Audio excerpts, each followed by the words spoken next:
Earth has been under alien surveillance for at least the last 50 years. Throughout our history, each age in our development is characterized by an ignorance about the scope of possibilities not yet understood, that future generations may look back on with a sympathetic smile of condescension. To us, in the 20th century Earth, this might seem magical, but I tell people to maintain some sense, if they can, please ask them to maintain some sense of humility. Because if you were to show this video camera or a hologram or a laser to someone only 300 Earth years ago, it would appear to be a magic. It would be considered supernatural. Such is the case with UFOs. To us, they represent intangible illusions between fantasy and reality. All truly great scientific advances have drastically challenged the accepted reality. Copernicus, Galileo, and Darwin all challenged the popular beliefs of their day. Yet the Copernican revolution is far from over. The age of flying saucers challenges current scientific convention and redresses the misconceptions regarding the UFO phenomenon.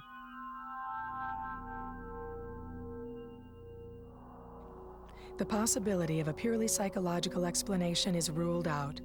The discs do not behave in accordance with physical laws, but as though they were weightless and show signs of intelligent guidance, such as would suggest quasi-human pilots.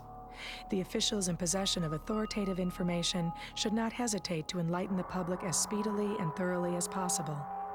Dr. Carl Gustav Jung, 1954. There's just so much involved with the UFOs. It's just more than, UFO crashes and alien bodies. I mean, there's a whole science here. And to quote Dr. Hynek, he said, the UFOs, whatever they represent a science of the 21st century. Right now, we don't have the technology or the know-how to explain what they are and how they do it. Crop circle formations continue to appear on several continents.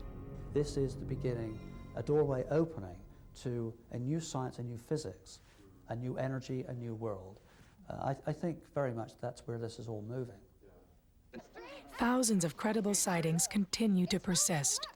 The subject of UFOs is part of the subject matter of some courses that I teach. Oh, good. So it's got academic credibility in the community. Yeah. And at least as far as I'm concerned, the evidence is really overwhelming that extraterrestrials are here. It's hard, after you see 5 weeks of that material, it's really hard not to have that opinion, I think. Abduction accounts from around the world, beginning in the 60s with the Hill case, recall exact similarities and also continue to persist. So whatever the numbers are, we have very strong indications that it is at least in the tens of thousands, perhaps in the hundreds of thousands, maybe even in the millions, and it's widespread throughout the society. So we think fairly clearly that this is not an isolated event. To ignore the UFO phenomenon is to ignore the necessary condition which allows science to advance.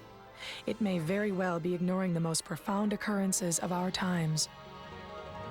What I always state about this phenomenon is that taken together, the collection of all of the photographs, the videotapes, the accounts that I've been mentioning, the ground traces, the physical marks on people's bodies, the descriptions of the events in the craft, and et cetera, the sightings, all of that constitutes an extraordinary phenomenon. And I think it is indisputable that an extraordinary phenomenon demands an extraordinary investigation. The UFO phenomenon has been a part of our lives for the past 50 years.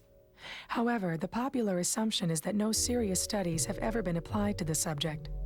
Still, many respected scientists and scholars have been investigating the UFO phenomenon for years. Stanton Friedman is an American nuclear physicist living in Canada and has been at the forefront of investigating the flying saucer phenomenon. I've been interested in flying saucers for 35 years.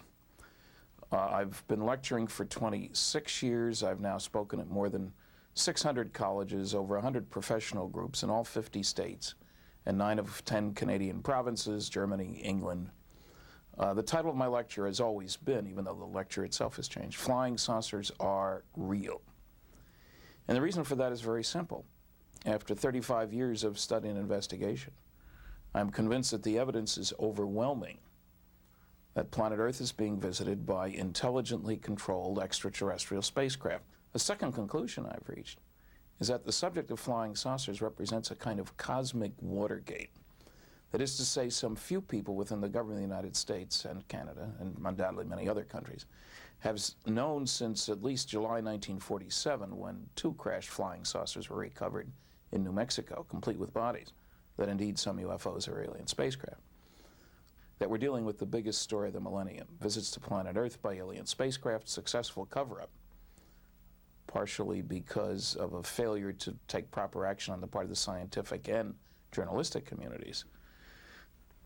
Cover-up of the best data for 46 years. Colin Andrews is a leading British researcher who has been instrumental in examining the proliferation of crop circle formations that are occurring worldwide. From 1975, when something very obviously occurred, there was a dramatic uplift in the report rate of this phenomena. As I say, the locations are diverse, they're across the whole globe, but central southern England, big time, whatever's occurring, whatever this is all about, it's occurring big time in the vicinity of Stonehenge, central southern England. 1978 was the first on record quintuplet set forming across. Very soon after that, 1983, a large number of those type 6 patterns, as we're calling them, arrived across the whole of southern England. But then 86 saw a circle, just a simple single circle, a place called Chesfoot Head, with a single concentric ring around that circle. 2 of them had very minor features, as if there were escapes of energy of some sort around the perimeter of that single concentric ring. 1 of them forming a tail, pushing into the standing vegetation over a distance of about 15 feet, and just terminating in the standing crop. A lot of people miss that. It was a very minor detail, but that was the beginning of the suggestion that this could move on to connectors with other patterns nearby, and maybe more complex patterns sharing a common axis. We are moving into very dramatic changes, which will almost certainly change our world. And I think the crop circles, these patterns, which have focused our attention really upon the environment, the location, the energies, and the impact of the symbolism itself, has been instrumental in part of that process. John Kasher is a physicist at the University of Nebraska. He is currently analyzing video footage taken during shuttle mission STS-48 of anomalous objects which NASA had concluded to be ice particles dislodged from the orbiting shuttle. Well, what I'm going to tell you is the result of my analysis as a physicist and a scientist, just taking the data and seeing where it goes. And the bottom line of my investigation is I started out my investigation assuming that they were ice particles and trying along the way to prove that they were ice particles. And I found out that, at least if you take the data that I've got and the analysis that I've gotten, that I've done of it, that's a completely untenable position. And after that, there aren't many options. Meteors, absolutely not. They don't change direction. And space junk and satellites don't change direction. There are no other options. These are objects that are clearly at times above the air glow, and so they're maneuvering, and they are in outer space. Therefore, they're spacecraft. I don't see any other interpretation that you can have. They are some kind of spacecraft. We got some mind-boggling figures. If it's a spacecraft, it's not tens of feet from the shuttle. So I've made some calculations here about how the object would have to be accelerating, depending on how far away it is. If it's at the horizon and accelerating, it's about 1,710 miles away. It's accelerating with an acceleration of 30,000 Gs. Now that's not Star Wars, that's Star Trek.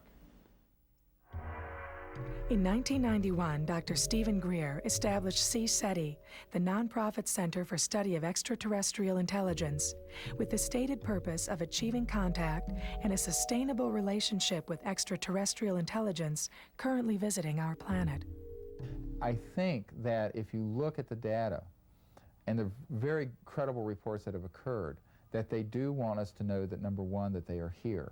Look what's going on in Mexico City, where in broad daylight, these disc-shaped craft are being seen by as many as 100,000 people at a time. New Year's Day of this year, 1993, it is reported and was reported in their national news media, the equivalent to CBS for Mexico, that 100,000 plus people saw one of these disc-shaped craft over the metropolis of Mexico City, which is one of the world's largest cities.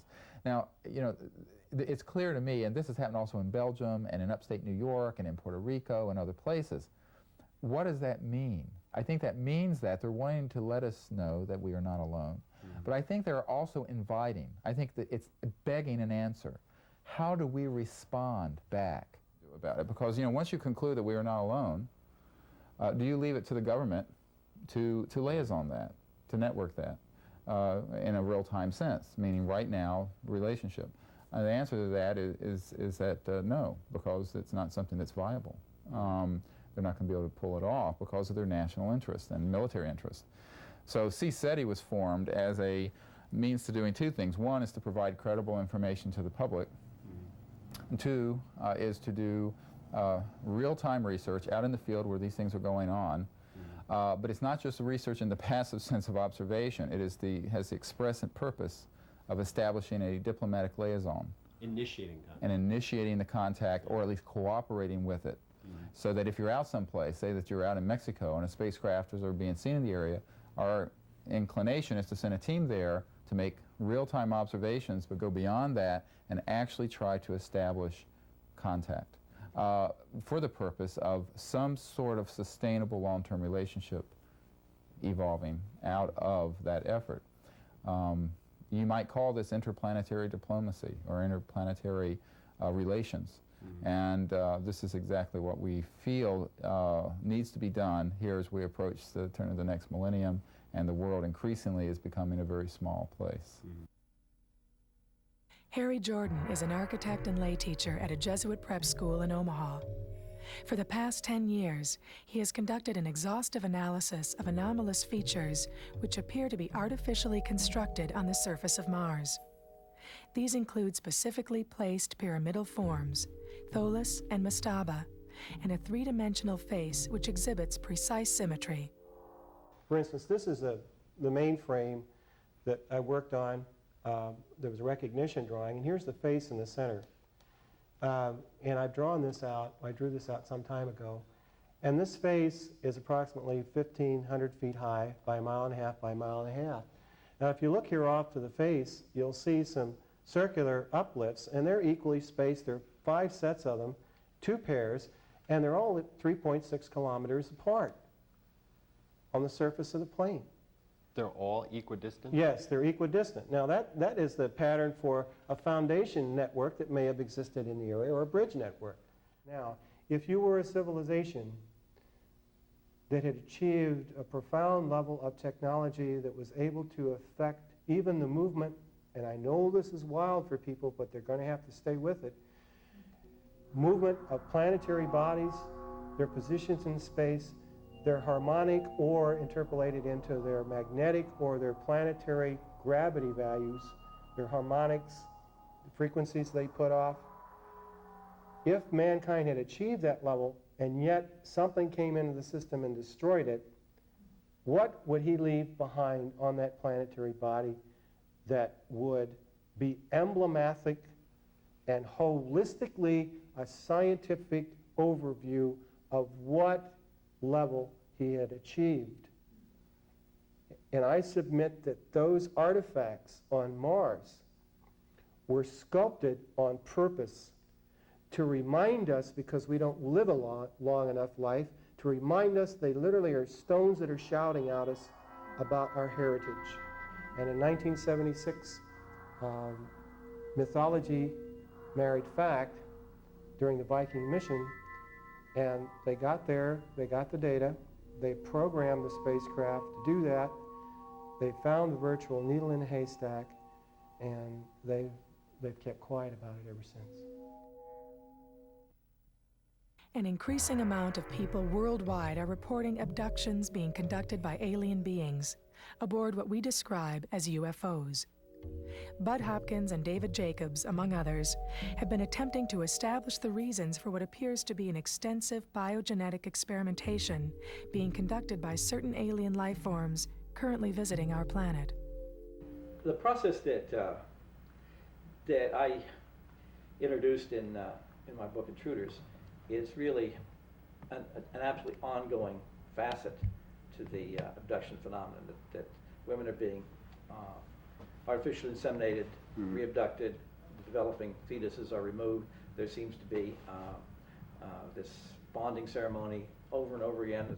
Basically, people are taken out of their normal environment. Might be a car, might be their bed, might be just watching television, whatever, and taken through the house and out a closed window, for example. How this works, we don't really know, but almost everybody says it. Taken on board a UFO, their clothes are removed, they're rendered passive, they can't run, they can't kick, they can't bite. They walk like zombies, they frequently tell me, I feel like a zombie. They walk them into a room, there's one or two or many tables, they're put on a table, and then they have a series of physical, mental, and reproductive procedures that are administered to them in a fairly routinized way. Sperm is taken, eggs are taken, there's a weird examination, there's staring procedures. What they're doing is for them. I'm convinced of that. It's not that it's against us, but they're here for their reasons. And it seems that we have things that they need. And I think essentially they're really very envious of the beauty of our planet and the richness of human nature. The fact that all of us are different, and we have humor, and we have love, and we have a good time, and we have very warm, intimate connections with one another and our children. All of those things might be just completely evolutionary history as far as they're concerned, way behind them. And they may have come to a point where they want to reestablish that kind of thing. I don't really know, but I don't see any sign that that they're here to tell us where to put the garbage and how to cure cancer and so forth. We know an enormous amount about this subject now. Just a decade ago, we knew very, very little about it, but now we have tremendous amounts of knowledge, and we are in the breakthrough. Many years ago, people used to talk about the big breakthrough. Old-line researchers would talk about flying saucer landing on the White House lawn, for example. And this would be the big breakthrough. We're appearing on television saying, "We come in peace, take me to your leader," and all that, and everybody would know, and or be a crash over Cincinnati or whatever, you know. That is not the way it's worked out. The way it has worked out is the abduction phenomenon. And this is the breakthrough, and we're in it, and we are solving this phenomenon, and we are moving ahead in tremendously rapid order, putting the puzzle pieces together of this, and all of it seems to make a certain logical sense, none of which we like very much. Peter Russell is a physicist and best-selling author of The Global Brain. The last few years, it's been thinking a lot more about what's happening on this planet and seeing that the evolution of human consciousness has reached a crisis point, which goes along with the time when we have the potential to step out and start exploring the stars. And it seems to me that any species which gets this far has to take some sort of cosmic intelligence test, which says, are you really intelligent? Are you really wise enough to be able to use your technology for the good of the cosmos, rather than just for your own ego needs? And that's the test we're facing now. And if we fail that test, then I think we will wipe ourselves out or put ourselves back to the Stone Age or something like that. Conversely, if we get through this time and develop the capacity to begin to travel, whether it's materially or psychically, across space, we will have proven that we can move beyond this egocentric phase of consciousness. We will be, to all intents and purposes, saints, wise beings, whatever you want to call it. That's the next frontier, is inner space. We've got to stop being victims of our fears and all the stuff that's inside us. We've got to actually become masters of ourselves, move beyond this egocentric phase, so that we can then become the true masters of our technology and use that with wisdom for the good of ourselves, the good of the planet, the good of the cosmos.